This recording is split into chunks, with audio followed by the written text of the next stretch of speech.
Welcome to this session on gateway systems. We are the Strong System. We are the founders of the Plural Association nonprofit, and we are here together with Loyal. Do you want to introduce yourselves? Sure. We are the Loyal Polyplex. We are a protogenic, so from birth, gateway system. We have, depending on how we count, over 100 members, assist members. We don't have a specific head count. And we have within our headspace 3 different gateways that each go to a different place. We also we are also an animal aligned system, which is very important to us. Awesome. Thank you so much for introducing yourselves. We appreciate it. So we have some questions for you about gateway systems, as you are a gateway system, and we're very curious to learn more. So thank you so much for the opportunity, for letting us interview you all, and for sharing it with the rest of the world, because we think there isn't that much information out there in longer video format. So we're super excited to create this content with you today. So let's start at the basics. How do you all define a gateway system? We actually wrote a definition at one point that and it's a system in which one or more entities walk into the system through a gate or doorway, having originated in some way outside or beyond the system's body, metaphysically, spiritually, or otherwise. Often these entities are considered to have metaphysical origins. Gateway can also describe the doorway itself, which may be present inside a system's headspace, or the headspace may exist entirely through or past the gateway itself. Some gateways allow for travel back and forth, while others appear to be one directional or only allow certain system members to pass. And for us, gateway, when it's describing the actual entrance into or out of a system, is not necessarily like an arched gate. Like it won't always take on the physical manifestation of what one might picture when they think of a gateway, like a portal or a door or a window or a pocket in the universe could all be gateways. Right. Thank you for sharing. Do you collectively or you individually also identify with the plural umbrella label? Yes, we identify as plural. Cool. Sure. Same. So I have a question about your headmates, but maybe you use a different word for headmates? We like cis members and cis entities. Cis members and cis entities. Awesome. Mm-hmm. I'm going to try my best to remember. So do your cis members come and go? Some of them do. We have centers. We have a center system that came from a distinctly different world, and they are able to return to bodies that they possess in that world and come and go that way. Whereas most of us came through a one-directional gateway, so we cannot go back.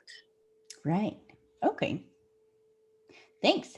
The cismates who from the central system who can kind of come and go. Can that is that a voluntary? Is that action voluntarily? Like, do they consent to it?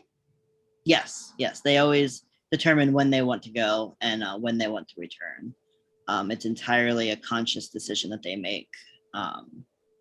And in the past, when we had not conceptualized so much in front, so like the consciously fronting beings did not know that we were plural. Those decisions were made very much kind of on their own within the center system, but now it's more of a system discussion because we rely on our center system a lot. So just depending on when it's a good time for them to revisit their old lives. Right. And then you explained at the start of our talk that there are 3 gates in your system. Mm-hmm. So new cismates cis members? Yes, cis members. Sorry, new cis members can come in through those gates, Am I understanding it correctly?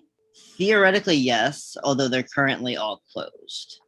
That was my next question. Can you stop that? Can you close the gate, or how does that work? Yes. I think every gateway system is different, and I should have said this caveat earlier, Mm, but like everything that applies to us isn't necessarily going to apply the same way to any other gateway system. right. But for us, there's one of the gateways is a back and forth gateway, and that's the one the center system uses. Um, and that's very much tied to that specific world, and only the beings it's tied to can come and go for the most part. And then there's two other gateways. One that reaches a collection of potential souls or soul, like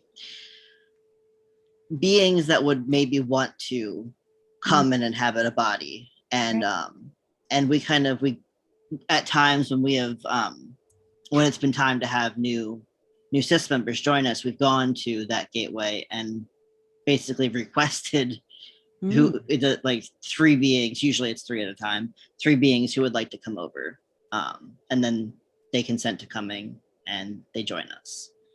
And then the third gateway is one that's more, the beings on the other side aren't sentient in the same ways, and that's a little bit more complicated. Sure. That's really interesting. Thank you so much. For sharing, because I understand those are personal details for your system, and I also understand that it's different for every gateway system, right? And we're going to dive into that a little bit deeper later on as well. So when I asked you to define gateway system, you had your own definition, right? Is that where the gateway system label originates from? No, that the system, I mean, the label has been in common use for a long time. We haven't recently investigated the origin of the word. So I'm not sure I know a whole lot in that area. And hopefully it's okay to mention Blossom Bot, the bot that used to exist that was a collection of plural terms. Blossom had for a long time already had a gateway definition in it. I don't even remember exactly who wrote the old definition. But it did not feel accurate to many of those who identified as gateway. So they were going through some terms and decided that that was one they wanted to change. And we offered a definition, workshopped it a little bit with them, and they liked it. And they added our definition to the bot. So it became, I think it was coined as like a term in common use with a definition by us, basically. Right. So, what is a unique thing about gateway systems that other systems, other types of systems, or systems with a different label than gateway systems, might not experience in the same way as a gateway system experiences them? And there's many experiences that I think are just like slightly different for gateway systems, just because of how things happen for us. One of the interesting things I think is intra-system dynamics can be very different for gateway systems, because many times some or all of the sys members, headmates, will be folks from not within the body itself, and so they're coming possibly from very different areas, and learning to interact and get along and form some kind of functional way to like manage system disagreements and things like that. I think also a lot of gateway systems, this wouldn't be unique for just gateway systems, but a lot of gateway systems tend to be alterhuman, or have a lot of identities that like go beyond traditional concepts of humanity and bodily limitations, I guess. Right. Thanks. What's one thing you wish people knew about gateway systems? I think what I most wish is that people understood that they're a valid experience. A lot of folks don't even know that gateway systems exist. Right. And even within, like, once you know about, to use these words, traumagenic and endogenic systems, even then, a lot of the times the idea that cis members can come from outside of the body entirely and have nothing to do, like they weren't formed in the mind, they weren't conceptualized in the mind, they have nothing to do with the body, and they don't identify at all with the body in many cases. I think that is it's an experience that a lot of us gateway systems have, and it's very it gets left out a lot, I think, of conversations where the assumption is that whatever's happening for your plurality, however things are going, it's all happening within the mind. And I think gateway systems kind of conceptualize beyond what that would mean. Right.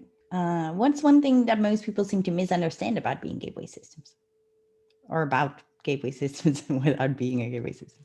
I think some folks misunderstand that it has to be spiritual. We're maybe now sort of just finally coming into identifying a little bit in terms of spirituality ourselves. But being gateway has never been a spiritual experience for us. I would say it's metaphysical, but it's not inherently spiritual. So when we've been alongside other plurals who are currently conceptualizing as gateway, one of the things that they often struggle with is if they don't personally feel a strong sense of spirituality, they feel like the gatewayness couldn't be accurate. And I think that's just it's a big misunderstanding. Right. It's really interesting how we in the plural community indeed have this differentiation between either it's like in the mind and probably a problem for you, or it's a spiritual thing. And like there is indeed this whole vast other world of experiences that we don't have a common word for, even though so many of us have those types of experiences. Yeah, sure. that's a really valid point to bring up. And also goes perfectly with my next question, because that is being gateway a spiritual, neurodivergent cultural experience or something else? I mean, I think it can be all of the above, or none of the above, or other, or more. Right. It's definitely, I mean, I definitely, we know folks that it's very spiritual for. For us, it's very neurodivergent. We identify as Fae, and like our Fayness and our autism like very much intersect like all of the time. Right. For some beings, it is a very cultural experience, and for some beings, they can find a lot of cultural history of that experience. Whereas for others, I think it's not an experience that is often talked about, so it may not be as recorded in cultural narratives. Right. Can a gateway system have DID or OSDD?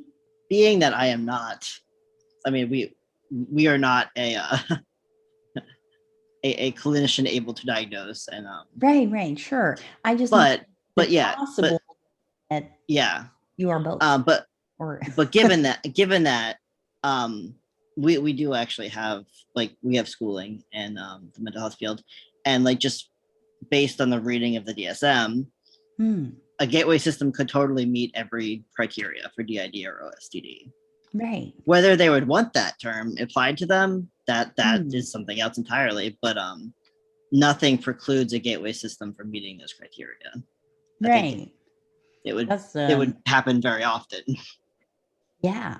I think that's a nice thing about the labels that are community based, is that we can self-identify with the ones we want to identify with. And if we don't like something, we don't have to. I also think that's the reason why there are currently over 250 definitions and labels to choose from on Pluralpedia. How does switching work for gateways? Is it the same for all gateway systems, or is there a big difference? I would say it's pretty different depending on the gateway system, just because we know so many gateway systems. I think this one is like, it differs just as much as it does for any other plurals, which is to say often quite a lot. Like some folks experience identity switches, some folks experience, there's lots of ways that people, that folks define or label their types of switching. Like we know some systems where the headmates don't like that, they'll leave completely and then return at other times. Right. And this is just constantly cycling in and out. So for them, switching is very different because it's all very dependent on who just happens to be there that day. Whereas for us, most of us stay within Headspace General, and we kind of just work out amongst ourselves when we're gonna front or be co-con with each other throughout the day. Right. And that doesn't have very much to do with our gatewayness for us specifically. Right.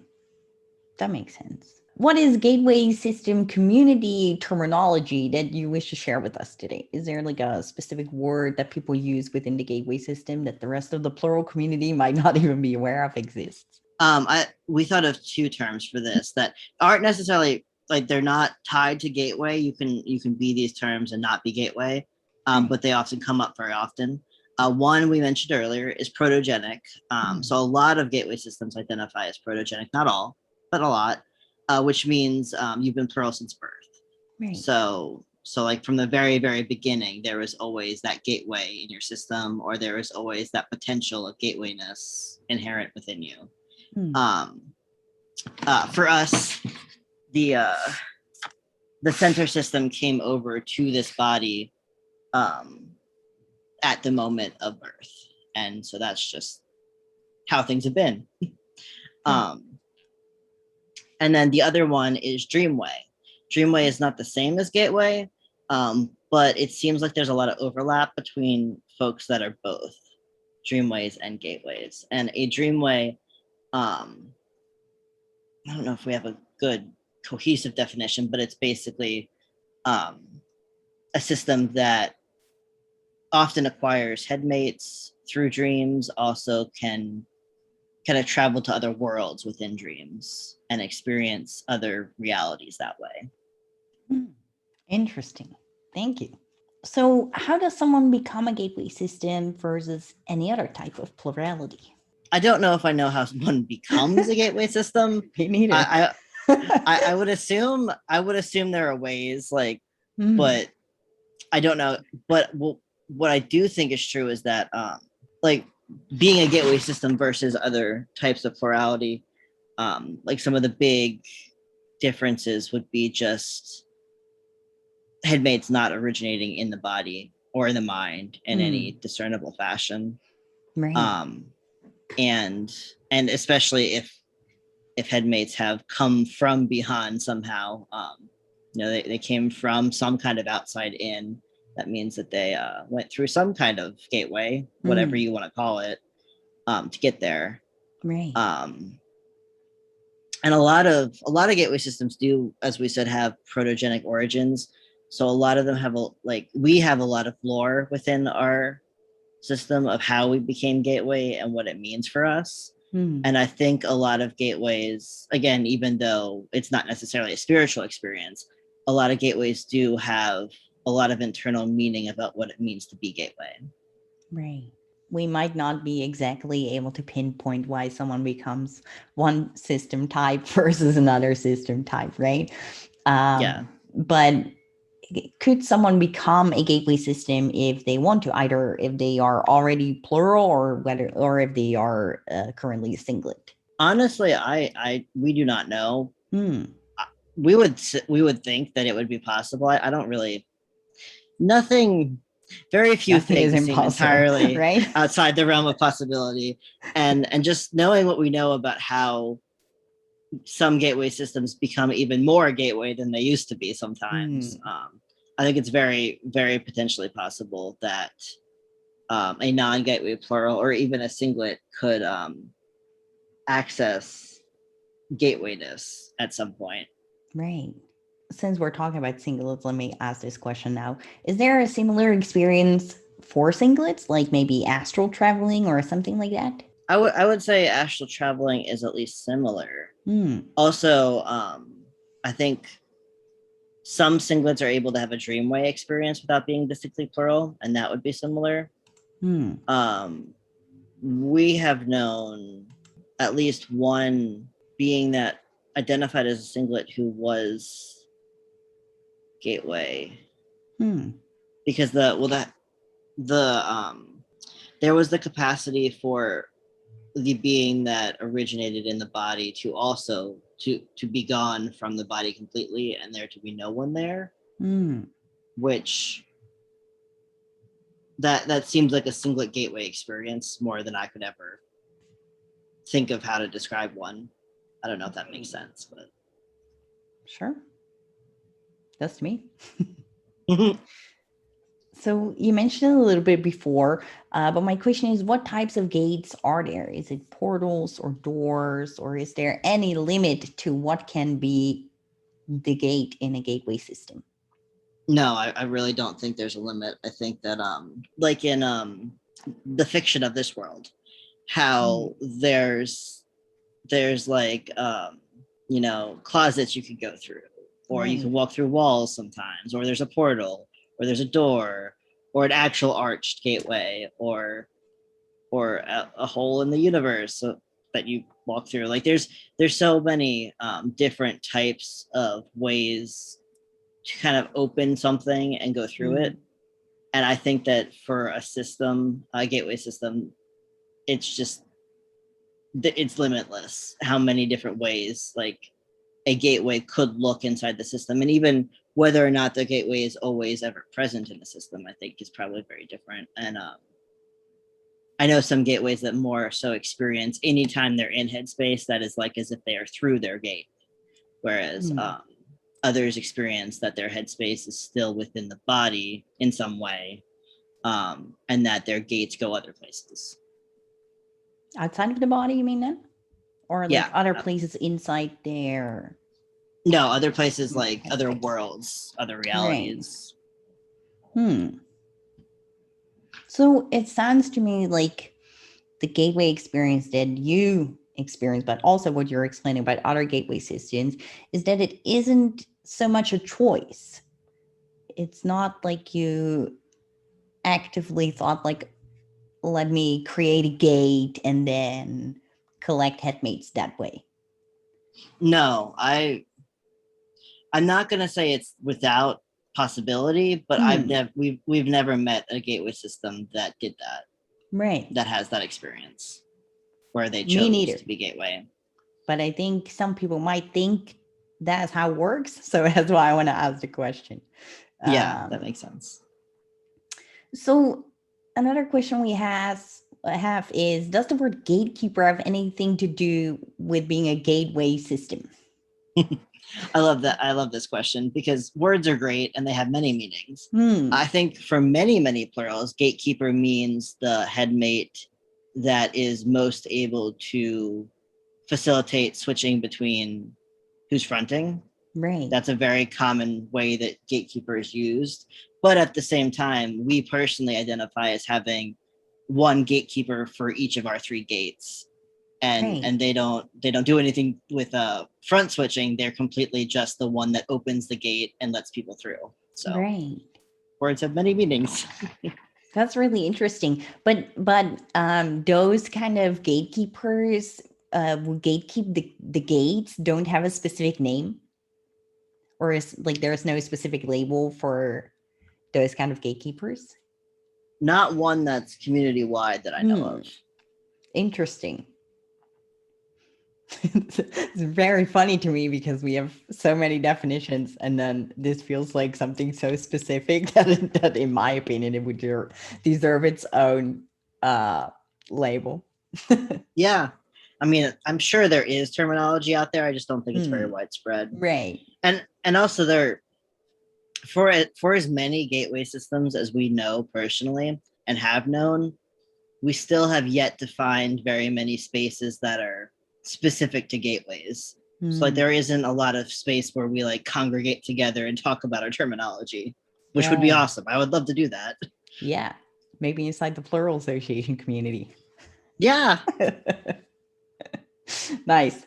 Okay. So if you have a gate in your inner world, no matter like what it looks like, should you consider identifying as a gateway system? I mean, I think you definitely could. It would be very logical and very, very valid. I think anytime you have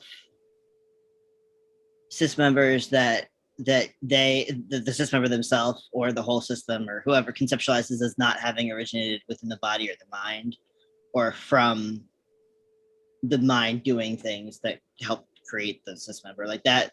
That tends to be a very gateway type experience, although that's not the only time that can happen. And then coupling that with there being a specific method of entry into the system definitely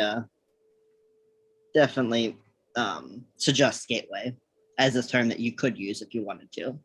If you don't have a gate, but you do experience having headmates come from the outside in, then should people consider identifying with the gateway label? I think definitely if they vibe with the label, if the label feels useful, because I don't think not all gateway systems have gates that are ever present. Not all gateway systems have gates that look like gates. Like a portal could just, and that's the one of our 3 original gateways started out as just a portal that manifested to allow entry. So that wouldn't be an ever-present gateway necessarily for every system, but it would be definitely a gateway experience. Right. So there isn't a lot of gatekeeping on when you can use the word or the label for a gateway system. If someone comes out as a gateway system, do they have to explain what kind of gate they have, or is everyone or are people going to ask like, hey, what kind of gate do you have, in order to be like welcomed in your community? We have never experienced anything like that, gatekeeping among gateway systems. Right. We've, aside from this interview, we've never been actually asked about our gates. Oh, or that's anything great. Specific about it. That's good to know. And I think that because gateway systems are often so ostracized from the general plural community in many ways, and we don't feel that our experiences are exactly understood or seen very often.